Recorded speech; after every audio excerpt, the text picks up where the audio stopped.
Sud Radio, les clés d'une vie, Jacques Pessis. Les clés d'une vie, celle de mon invité, Robin des Bois, vous a permis de démarrer en flèche une carrière où professionnellement vous avez démontré que vous aviez plus d'une corde à votre arc.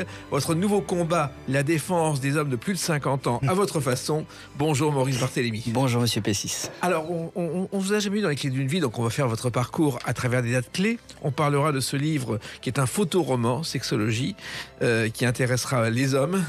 Et, pas que, j'espère. Et les femmes, j'espère. Mais le principe des clés d'une vie, c'est d'évoquer votre carrière, votre parcours à travers des dates clés. Et la première que j'ai trouvée, c'est le 29 novembre 1997. Écoutez. En tête dans une seconde. Première de la grosse émission et vos débuts à la télévision. Oui, presque mes débuts, parce que avant on avait, avec Pierre-François Martin Laval, on avait participé à La Classe. On avait fait 2 sketchs dans La Classe qui étaient une catastrophe, et on s'est dit qu'on n'était vraiment pas fait pour cette émission, et on s'est barré. Et par la suite, effectivement, il y a eu la grosse émission et les débuts avec les Robin des Bois. Ouais. Je crois que vous êtes à peu près les seuls à vous être fait éjecter de La Classe. Exactement, c'est une fierté. Voilà. Alors, cette histoire de la grosse émission, c'est une aventure qui va bouleverser votre vie pendant des années. Exactement. Pendant 2 ans, Dominique Farrugia nous a demandé de faire des sketchs sur la chaîne qu'il a créée, qui était une chaîne du câble. Et nous, au départ, on venait plutôt du théâtre. On n'était pas vraiment fait pour la télévision. Et puis, on s'est adapté. On s'est dit que de toute façon, on n'avait pas le choix, que c'était une chance. Et il a fallu fournir l'équivalent de 25 minutes de sketch par jour en direct pendant 2 ans. Ce qui nous a demandé énormément de travail, de discipline. On écrivait le matin à 4. Il y avait Jean-Paul Rouve, Marina Foïs, Pierre-François Martin Laval et moi-même. Et l'après-midi, eh bien, on mettait en place les sketchs, et avec le réalisateur, avec les décorateurs, et le soir, on y allait en direct. Ça a été une expérience extrêmement riche, assez éprouvante, mais on a appris énormément. Et plus jamais de ma vie je recommencerai ça, parce que c'était trop de travail, trop de pression, mais c'était extrêmement joyeux. Il faut dire que c'était la création de la chaîne Comédie, oui, et que la grosse émission était calquée sur le modèle de ce qu'on appelle Late Show. Exactement, américain, oui. Avec un bureau, un fauteuil à côté, mais ce qui est étonnant, c'est que dans le décor, il y avait quand même les tours jumelles de World Trade Center. J'avais oublié ça, vous voyez. Et ben effectivement, Dominique Farrugia était un fervent amateur de tous ces late shows à l'américaine, et quand il a créé sa chaîne, il voulait faire son propre late show. Et au final, j'ai l'impression qu'il a vraiment apporté sa touche, et c'était plus un late show, c'était un Dominique Farrugia show, et avec tous les animateurs interchangeables qui ont suivi par la suite, quoi. Oui, c'est un petit peu comme les vedettes de la télévision aujourd'hui, des présentateurs jetables tous les 2 mois. Exactement. Pourquoi C'était le principe, c'est-à-dire que pour pouvoir renouveler un peu, redonner du souffle et un air nouveau à l'émission régulièrement, les animateurs étaient tournants, et j'ai trouvé que c'était une bonne idée, et nous nous restions, parce qu'on était un tout petit peu le fil rouge de l'émission, et les animateurs tournaient. Je connais pas d'autres émissions qui a vécu ça. Non, en plus vous avez créé des personnages qui ont touché une génération. Il y a eu Father Tom, oui, un télévangéliste menteur, violent. Il y a eu un animateur de radio, Radio Barefoot. Oui, Radio Barefoot. Et Houdin le magicien. Tout à fait. Le principe de Houdin le magicien, c'était que c'était un magicien qui, au lieu de réussir ses tours, en fait, se retrouvait nu systématiquement en fin de numéro. C'était assez basique comme sketch, mais bon, voilà, nous, ça nous faisait rire. C'était une époque où en fait on avait véritablement besoin de faire des sketchs récurrents, parce que à la fois ça créait une sorte de fidélisation avec le public, et en même temps nous, ça nous aidait à fournir cette grille de sketchs de 25 minutes par jour, quoi. Voilà. Houdin effectivement terminé nu, mais il y a un autre magicien qu'on a un peu oublié, qui pendant 30 ans a fait des numéros faussement ratés, c'est Macronet, qui passait au Crazier Saloon. Il faisait un numéro délirant, le plus sérieusement possible, et ça ne marchait pas, jusqu'au moment où ça marchait de façon extraordinaire. Ah, génial. Et ça, c'était à quelle époque, ça? C'est les années 60-80. D'accord. Il vit toujours, je crois, aux États-Unis, Macronet. C'est le plus fou des magiciens. Ah, génial. Alors, il se trouve que la troupe à l'époque, ça s'appelle pas encore les Robin des Bois, ça s'appelle The Royal Imperial Green Rabbit Company. Oui, effectivement. Avant de commencer la télévision, c'était le nom de notre compagnie. Et on avait fait un spectacle qui s'appelait Robin des Bois d'à peu près Alexandre Dumas, parce qu'Alexandre Dumas avait sorti un livre sur Robin des Bois et on s'en était librement inspiré. Et on avait créé une pièce qui était une sorte de cours de récré. En fait, c'était des enfants qui jouaient à Robin des Bois et on avait créé cette pièce à Fontainebleau. Et quand Dominique Farrugia est venu nous voir durant la semaine où on jouait, déjà il y allait vraiment en traînant de la patte parce que c'était à l'autre bout du monde. Et finalement, ça lui a tellement plu qu'il a décidé de nous produire à la Gaîté Montparnasse et au Splendide par la suite. Et le spectacle a marché, je crois, 250 représentations. Ouais, le spectacle a très bien marché parce qu'on a bénéficié finalement de l'aura de Farrugia qui produisait pour la première fois. Et donc du coup, son crédit nous a totalement boosté. Et c'est la raison pour laquelle voilà, le spectacle a très bien marché et que par la suite, il nous a demandé de venir sur Comédie. Alors sur Robin des Bois, il y a eu plein de légendes. Aujourd'hui, on a trouvé des archives. Un archiviste s'appelle Joseph Hunter a trouvé un Robin Hood qui en 1324 était valet de chambre du roi Édouard II. Et il a quitté son emploi et il est parti dans la forêt. Ah, ok. Alors, il a peut-être inspiré Robin des Bois, puisque Robin des Bois n'a pas existé. Bien sûr. Sauf au cinéma avec ce film.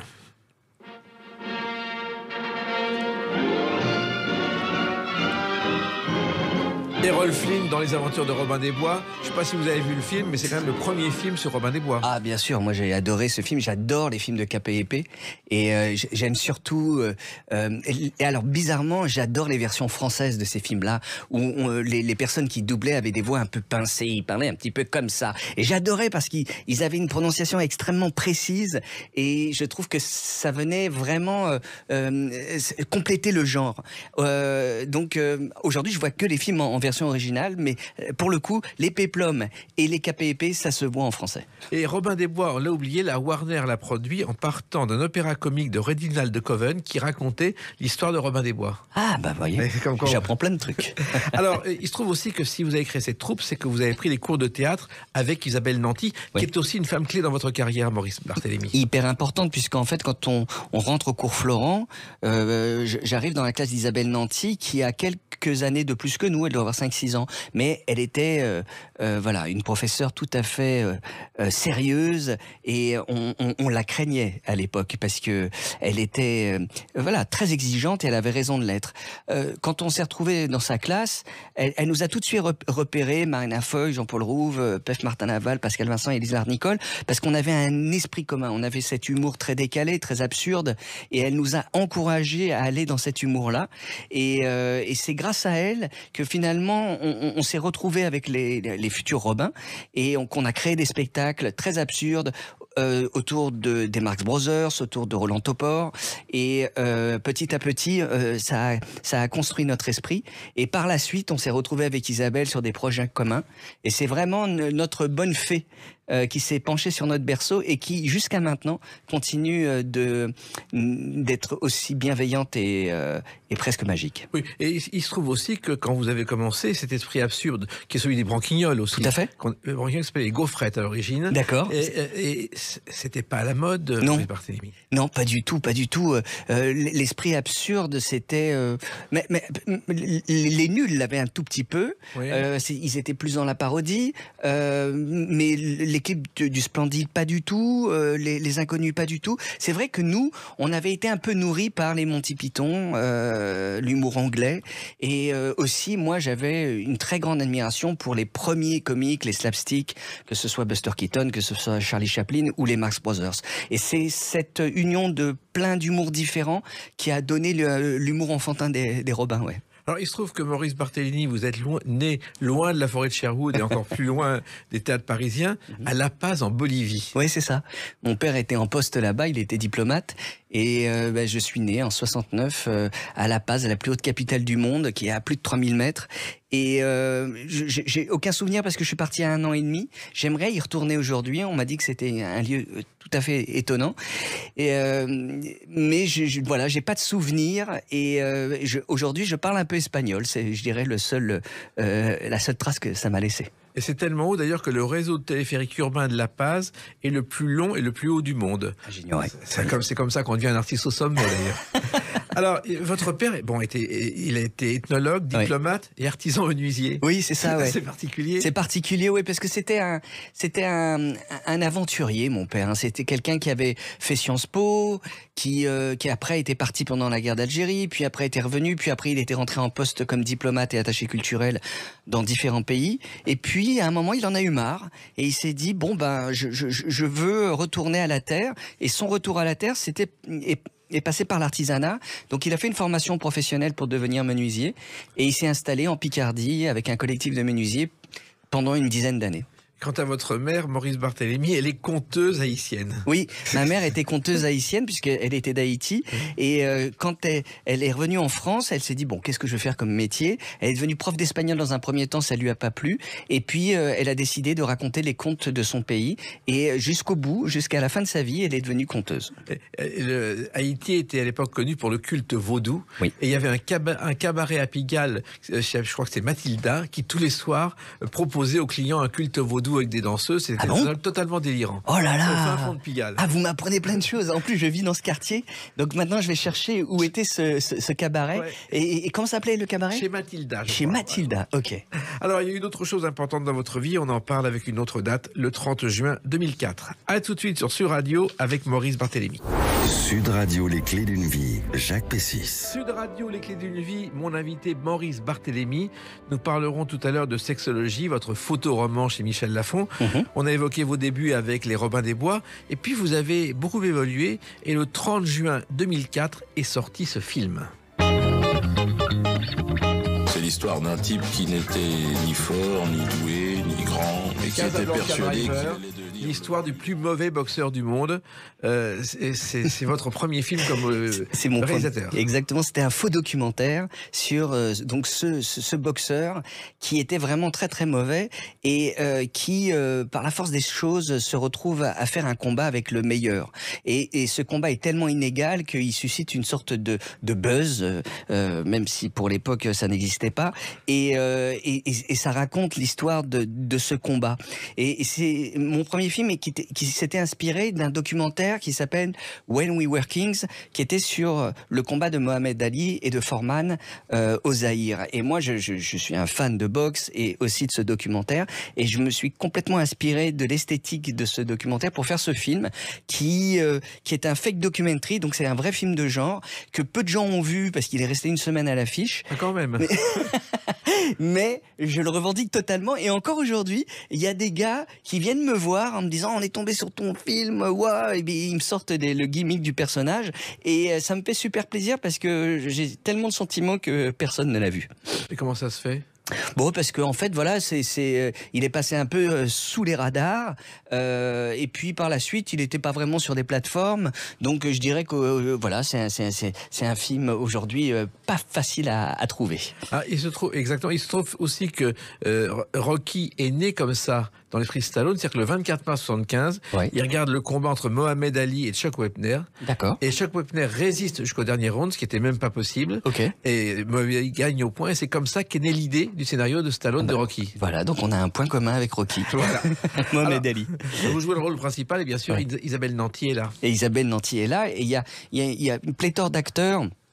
Il y a tous les Robins des Bois, il y a les Nuls qui sont venus participer, il y a tous les amis, il y a Dominique Rocheteau, il y a Pourquoi Dominique Rocheteau, justement? Je ne sais pas, parce que moi j'étais un fan des Verts quand j'étais gamin, et à l'époque il venait de faire un film avec Maurice Pialat, et je m'étais dit j'aimerais tellement le faire intervenir, et on s'est recroisés par la suite, il se souvenait très bien, et voilà, c'est un film avec énormément de guests, et j'ai pris un plaisir fou à le réaliser dans des conditions vraiment minimales, et au final, quand je le revois aujourd'hui, je me dis il est en pellicule, il a été fait véritablement de façon artisanale, mais il a de la gueule, et je suis assez content de l'avoir fait. Oui, il y a également Plastique Bertrand qui joue son propre rôle. Exactement. Dans ce film. Il y a Christian Morin aussi. Oui. Il y a vraiment voilà, tous les gens qui me plaisaient bien à l'époque. Et il y a aussi Alain Chabat, à qui vous devez beaucoup, parce que c'est avec avec lui que tout a commencé, Maurice Barthélémy. Exactement, Alain Chabat. Et par la suite, je vais lui demander de jouer dans mon film suivant qui s'appelle Papa, et où Alain Chabat interprète un père qui traverse la France avec son fils. Et on ne sait pas trop qu'est-ce qui s'est passé avant. Et petit à petit, on découvre leur histoire commune. C'est-à-dire qu'en fait, Chabat, le père, a perdu un fils. Et en fait, c'est l'histoire d'un deuil comme ça entre un père et son fils. C'est un road movie et que j'ai tourné 2 ans après Casablanca Driver. Et dont on va écouter la bande-annonce. Bonsoir. Je voulais savoir si vous restez une chambre. Simple ou double? Double. Madame attend dans la voiture. Non, c'est pas madame, c'est monsieur.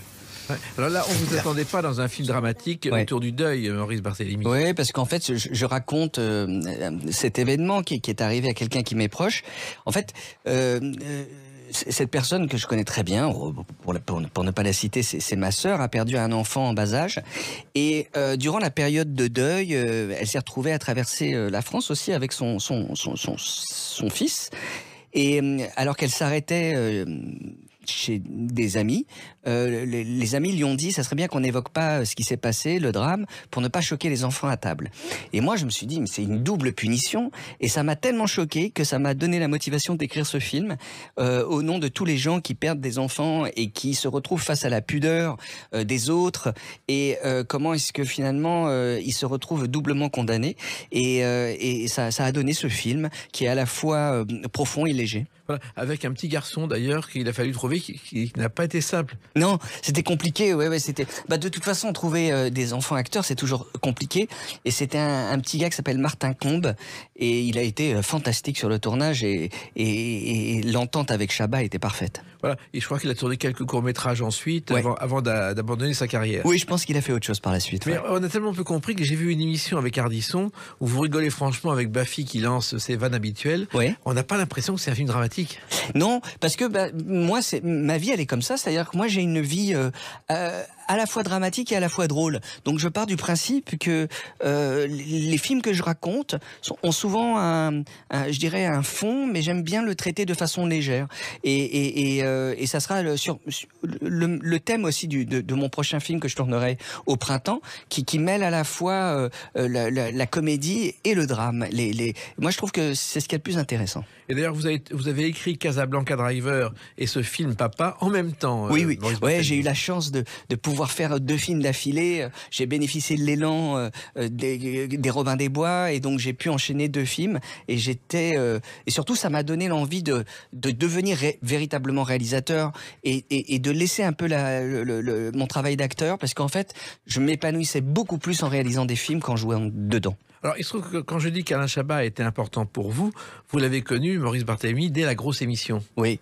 Oui, effectivement, parce qu'il présentait la grosse émission. Nous, on le connaissait à l'époque des Nuls. On l'avait rencontré à l'époque où il partageait ses bureaux avec Dominique Farrugia. Ils avaient une prod en commun. Donc, c'était un petit peu, on était très impressionnés. Et quand il a dirigé la grosse émission, on s'est évidemment très, très, très bien entendu. Et par la suite, on a fait un film avec lui, puisqu'il s'agit du film Re, et qu'il a dirigé, et dans lequel on s'est tous retrouvés dedans, quoi. Oui, c'était la première enquête de l'histoire au temps préhistorique. Oui, c'est ça, c'est le premier crime de l'humanité. Voilà. Non, mais on oublie aussi d'ailleurs qu'il y a la première série de dessins animés se passant au temps préhistorique, dans les années 60, c'était les Pierres à feu qu'on retrouve aujourd'hui, avec Dana et Barbera, où il y avait les tracas de la vie quotidienne aujourd'hui, et ça a fait beaucoup rire les enfants des années 60, et aujourd'hui, ça a disparu, ça revient aujourd'hui. Oui, et puis il y a eu une adaptation cinéma des Pierres à feu. Donc nous, ça nous a, on l'avait pas en tête quand on a écrit Re, mais je pense que ça nous a quand même marqué et inspiré. Alors, le cinéma, ça a aussi commencé pour vous avec Serial Lover. Oui, c'était le premier film de James Sud, qui est le réalisateur de Brise de Nice et Un bonheur n'arrive jamais seul, Lucky Luke. Et il se trouve que on était avec lui au cours Florent. C'était notre camarade de classe. Et à l'époque, il était chirurgien dentiste. Oui. Parce que son père l'avait obligé. Exactement. Et son père était d'ailleurs le dentiste du tout Paris. Exact. Et il recevait toutes les stars chez lui. C'est ça, c'était le docteur Hutt. Oui. Il avait un très grand cabinet à l'Alma. Et James était chirurgien dentiste. Et il nous disait, viens, on va répéter la scène, mais d'abord, je vais regarder ta dent. Et ce qui fait qu'encore aujourd'hui, j'ai une dent posée par James Hutt dans la bouche. Oui, je crois que c'est à peu près la seule qu'il ait posée. Et il y a eu aussi Olivier Dahan, qu'on ne connaissait pas. Et vous avez tourné un clip avec lui et puis le petit Pousset. Effectivement, j'ai tourné un clip des Cranberries avec Olivier Dahan. Donc je me suis retrouvé avec Jean-Paul Rouve dans un clip des Cranberries qui s'appelle Promise. Et il y avait même Maïwen Lebesco dedans. Et c'était quand même un truc complètement décalé. C'était un clip sur les cow-boys avec une sorcière. Enfin, c'est un truc très, très bizarre. Et par la suite, effectivement, il nous a demandé d'intervenir avec Jean-Paul dans Le Petit Pousset, où on joue deux questeurs complètement ivres. C'était très sympa à faire, ça. Oui, et en même temps, personne ne connaissait Olivier Dahan à l'époque. Il n'avait fait ni Piaf, ni tous les autres films qui suivaient. Effectivement. Et il avait un truc, Olivier, c'est qu'il nous disait, moi, je ne sais pas ce que c'est que l'humour. Je ne sais pas rire et je ne sais pas comment faire rire. Donc, je le confie à d'autres personnes. Et il venait nous voir en nous disant, vous pensez que c'est drôle ce que vous avez fait? Alors, on lui disait, peut-être, oui. Ok, alors ça va. C'est fou. D'ailleurs, il a un côté très, très enfermé sur lui-même quand on parle avec lui. Ah bah totalement. Je crois que je pense qu'il a quelque chose d'assez autistique. Mais c'est aussi la raison pour laquelle il va aussi loin dans ses films et qu'il a un univers aussi marqué. C'est que voilà, c'est quelqu'un qui est totalement dans un qui a créé son cinéma dans sa tête et au bout d'un moment il est passé à l'acte, quoi. Et voilà. Et vous aussi, dans d'autres circonstances et sur d'autres scènes, on en parle avec une autre date, le 3 novembre 2021. À tout de suite sur Sud Radio avec Maurice Barthélémy. Sud Radio, les clés d'une vie, Jacques Pessis. Sud Radio, les clés d'une vie, mon invité Maurice Barthélémy. On a parlé des Robins des Bois tout à l'heure. On a parlé aussi de vos films comme réalisateur avec Alain Chabat, votre complice. On parlera tout à l'heure de Sexologie, un photoroman paru chez Michel Lafon. Et là, on est au 3 novembre 2021.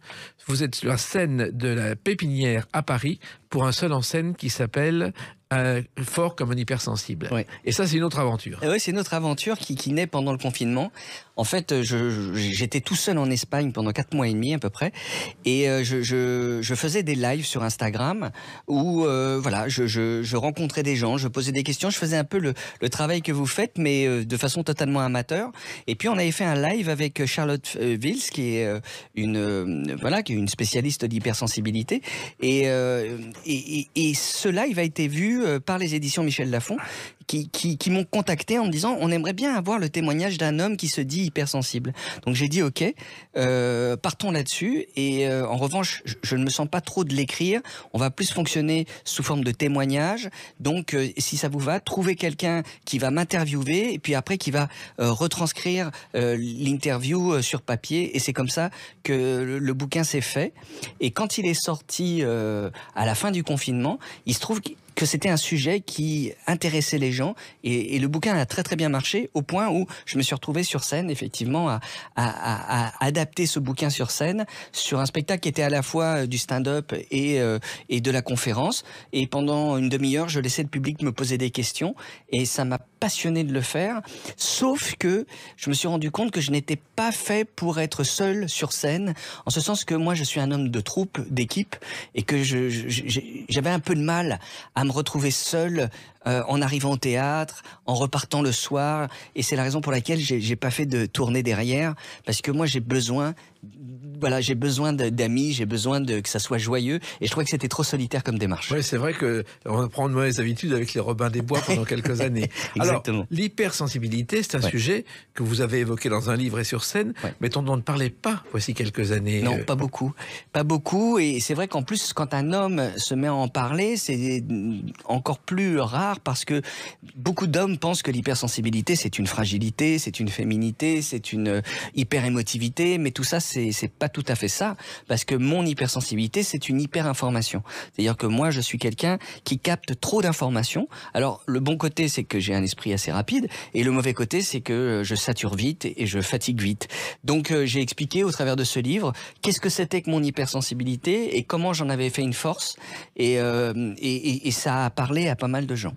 Et on ne sait pas d'où ça vient, l'hypersensibilité, c'est de naissance? Voilà, on ne sait pas trop. On se dit que c'est souvent transmis de parents à enfants, que certains aussi, certaines personnes qui ont vécu des traumatismes ont déclenché une sorte de résilience qui se traduit par une hypersensibilité. Il y a encore pas mal de choses à découvrir là-dessus. Et vous avez découvert ça comment? Par le biais d'une amie qui m'a dit, tiens, lis là-dessus, je pense que tu es hypersensible. Donc j'ai lu un livre de Christelle Petit-Colin qui s'appelle Je pense trop. Et c'est comme ça que j'ai eu une sorte d'épiphanie où je me suis dit, ah mais oui, c'est ça, ça y est, je peux enfin mettre un mot à un état, je suis donc hypersensible. Et j'ai lu d'autres livres et petit à petit j'ai réussi à créer mon propre portrait d'hypersensible et ça m'a énormément aidé par la suite. Oui, parce que ça c'est pas une maladie qui se soigne, on le vit. Alors c'est pas une maladie du tout, c'est plus un état. Oui. Et surtout effectivement en fait il faut mettre à jour les caractéristiques de sa propre hypersensibilité pour pouvoir créer un environnement qui soit adéquat et où vous ne passez pas votre vie à vous adapter comme je le faisais avant. Voilà. Et on sait aujourd'hui que 30% de la population est hypersensible, mais finalement on le sait pas, personne s'en rend compte. Non, on le sait pas trop. Et moi je me suis rendu compte que dans les médias, au cinéma, à la radio, il y a beaucoup de gens hypersensibles et c'est la raison pour laquelle ils font ce métier. Donc ça aussi, ça m'a aidé à promouvoir le livre parce que je me retrouvais souvent face à des journalistes qui se sentaient tout à fait impliqués par le sujet et ça donnait une vraie richesse à l'interview. Et même parmi les lecteurs, parmi ceux qui ont vu vos spectacles, vous avez eu des témoignages à ce moment-là? Ah bah, j'ai eu beaucoup de témoignages. J'ai encore beaucoup de gens qui me laissent des messages via Instagram. Et c'est marrant parce que tout à l'heure, on parlait de Pierre Dac. Moi, je pense que Pierre Dac était un pur hypersensible. C'est-à-dire qu'il était à la fois un homme extrêmement drôle et en même temps extrêmement aussi qui pouvait être fragile et qui pouvait avoir des vrais moments de noirceur et en même temps un vrai résistant. Enfin, vous voyez, c'est typiquement le parcours d'un hypersensible. Alors, vous ne supportez pas les lumières trop fortes. Non. Et aussi les odeurs puissantes. Exactement. Et puis les bruits de bouche. Et les bruits de bouche, et puis les clims trop fortes, et puis oui, c'est la raison pour laquelle j'arrive pas à aller dans des concerts voilà, où les décibels sont trop fortes. J'aime pas non plus la foule. Ouais, les bruits de bouche, c'est ce qu'il y a de pire pour moi. Ouais. Ouais. Et moi, j'ai connu un imitateur amateur, c'est Jacques Perrault, oui, qui faisait des bruits de bouche avec tous les bruitages possibles, imaginables. Ah bon? Le galop d'un cheval, c'était extraordinaire. Il a passé sa vie à ça. Alors, j'adore la spécialité du garçon.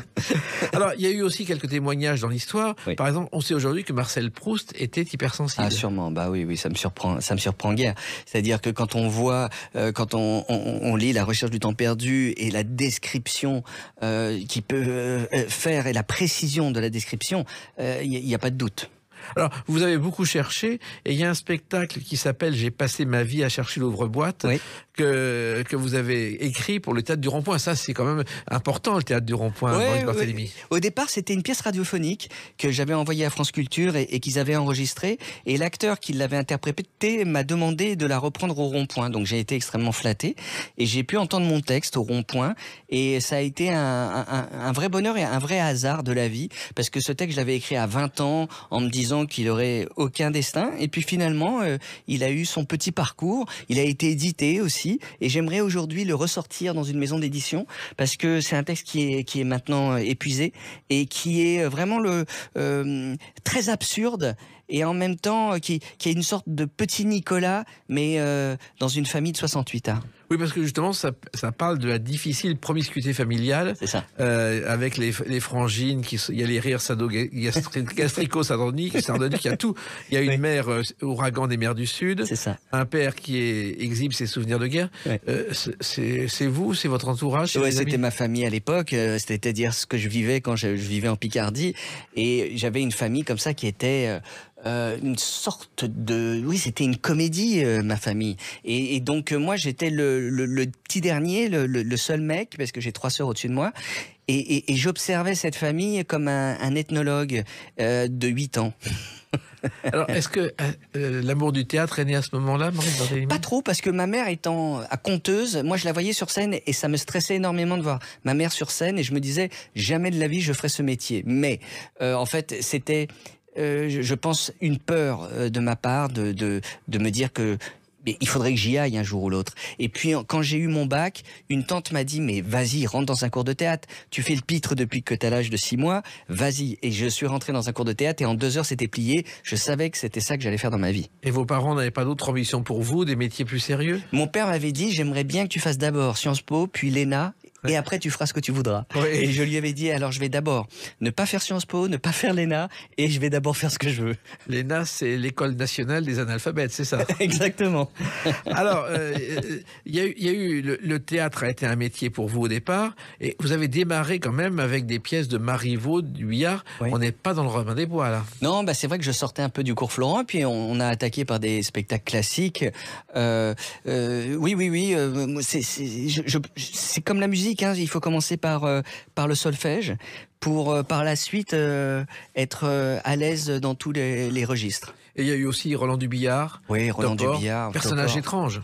Étrange, et puis c'est surtout que c'est vraiment les fondements de l'absurde de cette époque, de l'après-guerre. On parlait tout à l'heure de Pierre Dac, mais des Branquignoles. Mais c'est vrai que Topor est véritablement le fils aîné de cette école-là. Et puis après, il y a eu des proches, évidemment, Jean-Michel Ribes. Moi, j'étais un fan de Merci Bernard, de Pallas. Et donc, c'était un peu nos... Oui, c'était un peu là. On a commencé à se frotter à l'absurde par ces auteurs-là. Ouais. Voilà. Topor avait un rire incroyable. Ouais. Vous l'interviewez, répondez par le rire. Ouais. Et le pire, c'était Dubillard. Je suis allé un jour l'interviewer. J'ai sonné à sa porte. Je l'ai entendu derrière en train de parler. Il n'a jamais ouvert la porte. Ah bon ? C'était un personnage incroyable aussi. Alors moi, j'ai rencontré Pierre Étex aussi, qui était un personnage fantastique. J'avais beaucoup d'admiration pour Pierre Étex parce que c'était quand même le scénariste de Jacques Tati. Et c'était aussi un personnage très étrange comme ça qui était je trouvais c'était une sorte de Buster Keaton français. Oui, et d'ailleurs il a eu beaucoup de problèmes parce qu'il a fait des films qui étaient géniaux et pendant 30 ans pour des problèmes de droit, ces films ont été interdits, il n'a pas pu les sortir. Exactement, c'était le cas du Soupirant, je crois, où on n'a pas pu le voir et un jour Arte les a sortis et j'ai pu enfin voir le Soupirant et qui est un film pour moi majeur et aujourd'hui heureusement ils sont sortis en DVD. Oui, et une nouvelle génération les découvre heureusement car c'est des films de clowns. Et Pierre Étex était un clown. Ah, c'était un vrai clown. Et puis c'était le mari de Annie Fratellini. Bien sûr. Ouais. Et ils ont créé une école du cirque ensemble. Et puis il y a aussi des personnages américains qui ont compté pour vous. Écoutez. Hey, Baraballi. What do you want? Watch the door for a few minutes. And don't let anyone in without the password. Ah oui, bien sûr. Les Marx Brothers, vous avez joué dans Reniflard et compagnie, qui est une pièce adaptée de récits radiophoniques. Exactement, c'était une pièce radiophonique au départ, un peu comme Signé Furax. Et ils en avaient fait plusieurs épisodes et c'était sorti en livre. Et on s'est dit, tiens, on va l'adapter en pièce de théâtre. Et j'ai fait le montage pour en faire une pièce d'1h30 qu'on a jouée dans le Off d'Avignon. Et c'était une pièce complètement folle, complètement dézinguée. Et moi, j'ai une admiration absolue pour les Marx Brothers parce que je trouve que c'est à la fois drôle, poétique. Et en même temps, voilà, cette liberté-là est fabuleuse. Voilà. Et ils ont commencé à la radio, enfin Groucho et Chico ont fait des émissions de radio à l'époque qui s'appelaient Flywell, Citer and Flywell. Et c'est quand on voit ces scripts qui ont été retrouvés et mis dans une bibliothèque américaine dans les années 80, il y a toute l'inspiration des Marx Brothers. Totalement. Tout est né dans ces émissions de radio. Exactement. Et c'est la raison pour laquelle on s'est dit tiens, on va adapter Reniflard & Co parce qu'il y avait cet esprit des Marx, mais un peu avant le cinéma et tout était là, Et puis vous avez sauvé une série, il n'y a pas d'autre mot, Maurice Barthélémy, c'est Péplum. Vous avez fait sur M6 2 saisons, alors que la série était en perdition. Alors j'ai fait une saison, parce que la première saison en épisode, c'était pas moi qui la réalisais, mais en revanche, moi j'ai fait juste le long métrage de Péplum, qui était un 2 fois 90 minutes, et que j'ai tourné à Sofia. Et c'est un souvenir extraordinaire, parce qu'à Sofia, dans les studios de Boyana, ils ont reconstitué une sorte de petite Rome, mais vraiment à l'ancienne. Et quand on arrive là-bas, moi j'ai pu réaliser un rêve que je n'avais jamais réalisé, de tourner dans un studio à l'ancienne.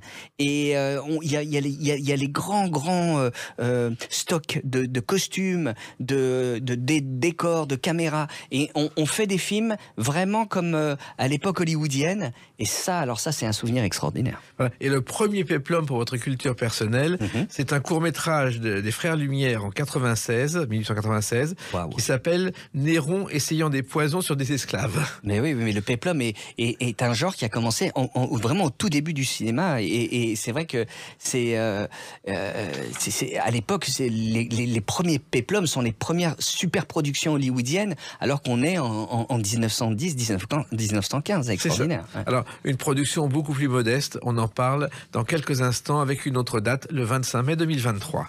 A tout de suite sur Sud Radio avec Maurice Barthélémy. Sud Radio, les clés d'une vie, Jacques Pessis. Sud Radio, les clés d'une vie, mon invité Maurice Barthélémy.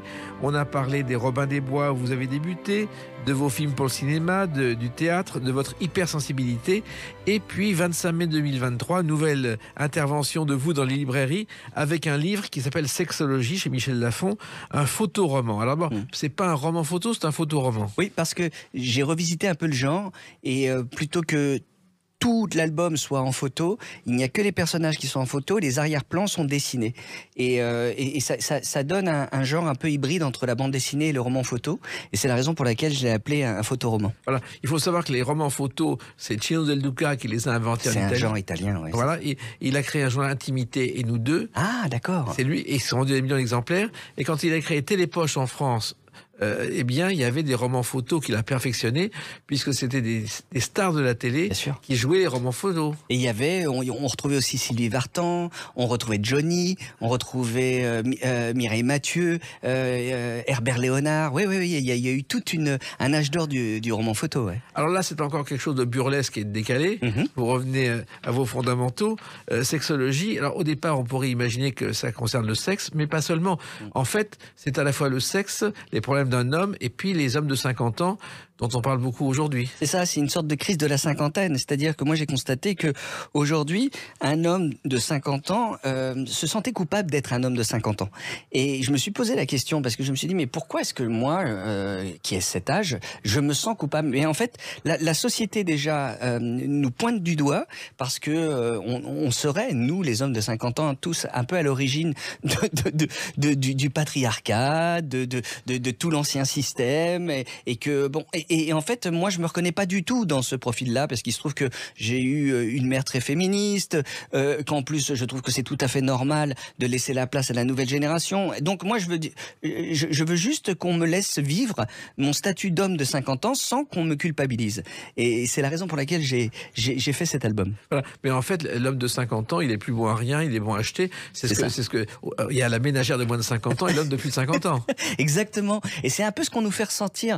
Et il y a pas très longtemps, je faisais une émission où on m'a demandé des exemples concrets. On m'a dit, mais quels sont les exemples concrets où vous vous sentez comme ça un tout petit peu poussé vers la sortie? Malheureusement, je n'ai pas d'exemple qui me viennent à l'esprit, si ce n'est une ambiance et une attitude où tout d'un coup, je me rends compte que les réalisateurs sont plus jeunes, que on va moins les payer, et tout ce système-là change. Et aujourd'hui, on vous explique que vous aujourd'hui, vous avez 50 ans passés, donc vous n'êtes plus drôle, vous n'avez plus grand-chose à raconter, et puis finalement, vous avez une pente douce vers la sortie, quoi. Bon, moi, je suis prêt à laisser ma place, mais je pense que j'ai encore une dizaine d'années pour exprimer 2-3 trucs. Oui, surtout qu'il y a une chose qu'on oublie dans ces cas-là, c'est qu'un homme de 50 ans, ça a de l'expérience. Voilà. Et si mon expérience, je peux l'apporter et la faire partager à d'autres, moi, je serais ravi et de partager mon expérience de personne qui a essayé de faire rire pendant quelques années ou de réalisateur, moi je serais ravi, mais moi, je pense pas qu'il faut créer d'antagonisme entre la nouvelle génération et l'ancienne. Il faut qu'on collabore, et puis c'est surtout que il se trouve que les boomers, il va y en avoir de plus en plus, donc il va falloir faire avec nous, et on va occuper quand même la place pendant un certain temps, donc collaborons. Et en plus, cette expérience, vous l'avez acquise au fil des années, avec des succès, des échecs, Maurice Barthélémy. Exactement. Oui, j'ai eu plus d'échecs que de succès, mais en même temps, c'est la raison pour laquelle, quand aujourd'hui il m'arrive quelque chose de bien, que quelque chose fonctionne, moi je suis tellement content, parce que c'est compliqué de faire fonctionner un film, un livre, quel que soit le projet, c'est compliqué. Il faut mobiliser énormément de temps, de personnes, convaincre, et quand tout d'un coup ça marche, c'est un bonheur absolu. Mais mon but n'est pas de faire marcher les choses, mon but est de faire des choses différentes et de finalement pratiquer mon métier de plein de façons différentes. C'est aussi une façon de rester jeune, en n'étant pas dans un moule, parce que quand on est dans un moule à 50 ans, on est usé. Exactement, et surtout, c'est la raison pour laquelle moi, je m'échappe à chaque fois qu'on essaye de me coincer dans un genre ou dans un style, et que je suis toujours en train de faire une sorte de zigzag pour éviter qu'on me coince. Bon, alors ça m'a pas facilité la tâche, parce que un jour on m'a dit, tiens, est-ce que tu veux jouer Astérix dans le prochain Astérix?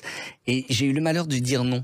Et à l'époque, on m'avait dit, mais on ne dit pas non au rôle d'Astérix.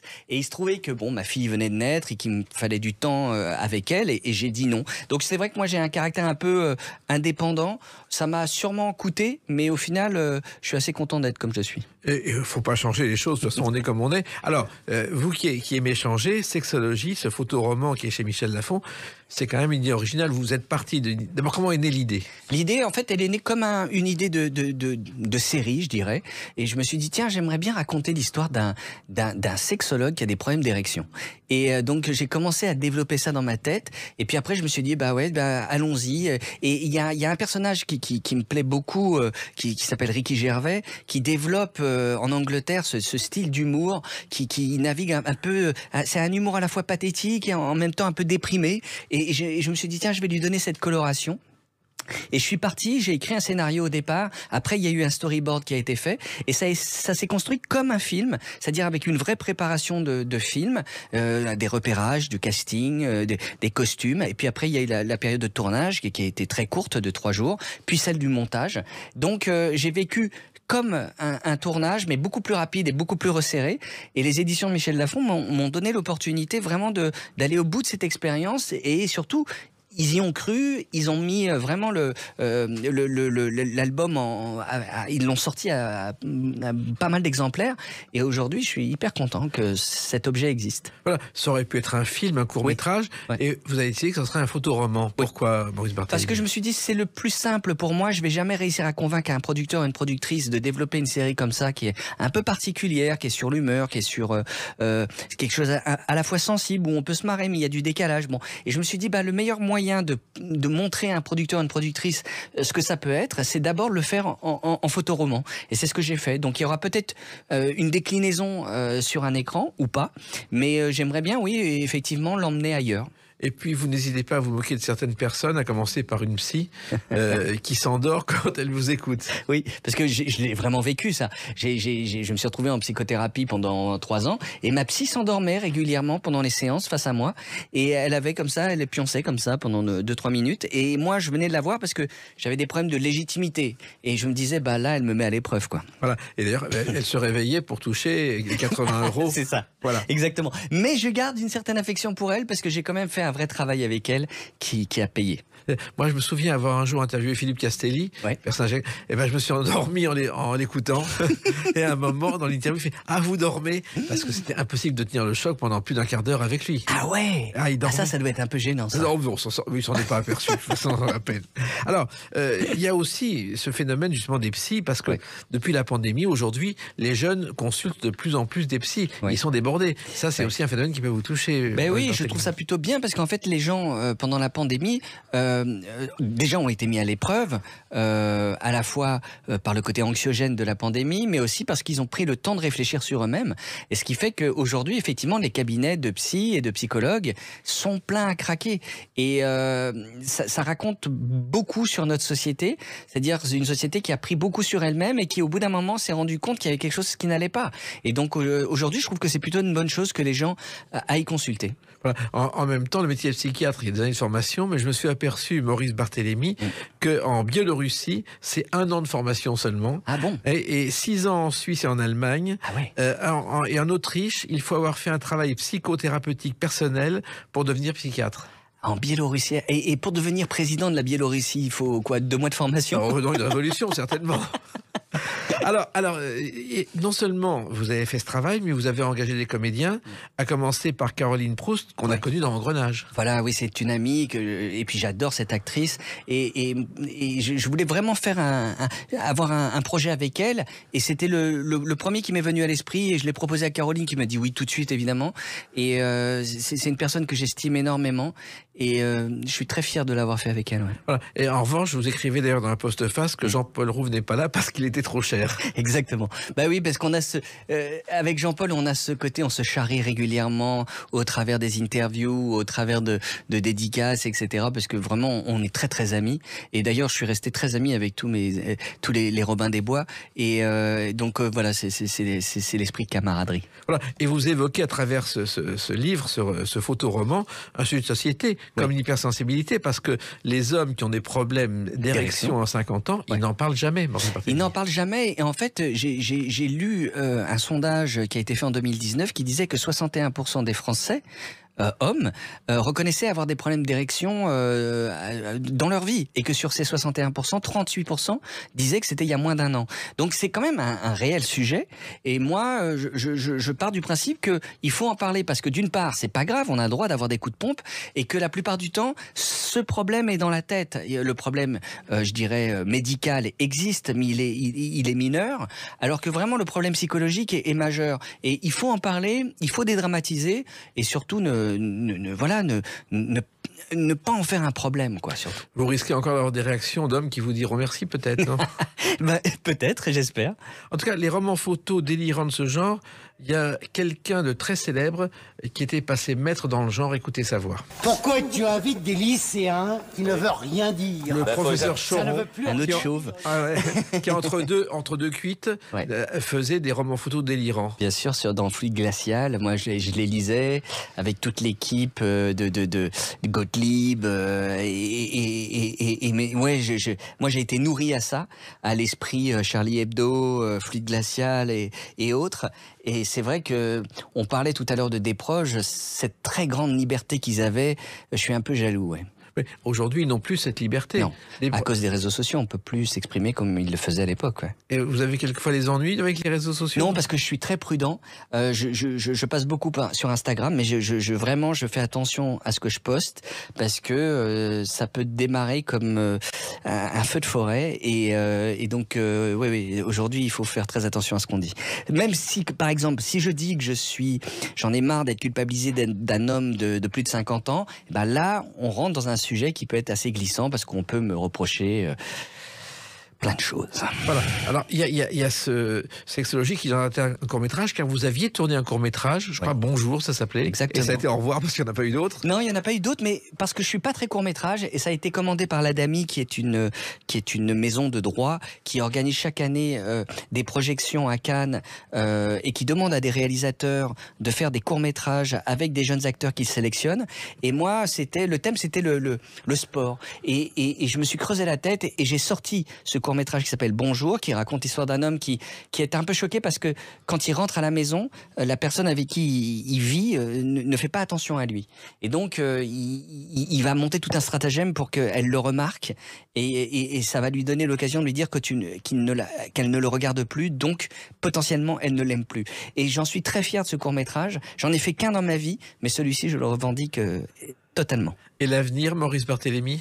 Un prochain film, si tout va bien, que je devrais tourner au printemps prochain, qui va traiter d'un sujet un peu délicat, qui est l'histoire d'un agriculteur de 60 ans, très fermé, très obtus, très dur, assez raciste, qui fait un AVC, et quand il se réveille, il ne parle plus qu'arabe.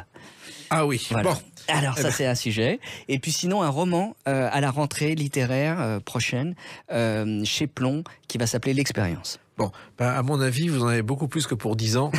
On en reparlera dans les clés d'une vie, j'espère. Merci. Et en attendant, je conseille à celles et ceux qui nous écoutent de lire Sexologie, ce photoroman, tout à fait abordable par toutes les générations, chez Michel Lafon. Il n'est pas remboursé par la Sécurité sociale, mais on ne sait jamais. C'était un grand plaisir. Merci Maurice Barthélémy. Les clés d'une vie, c'est terminé pour aujourd'hui. On se retrouve bientôt. Restez fidèles à l'écoute de Sud Radio.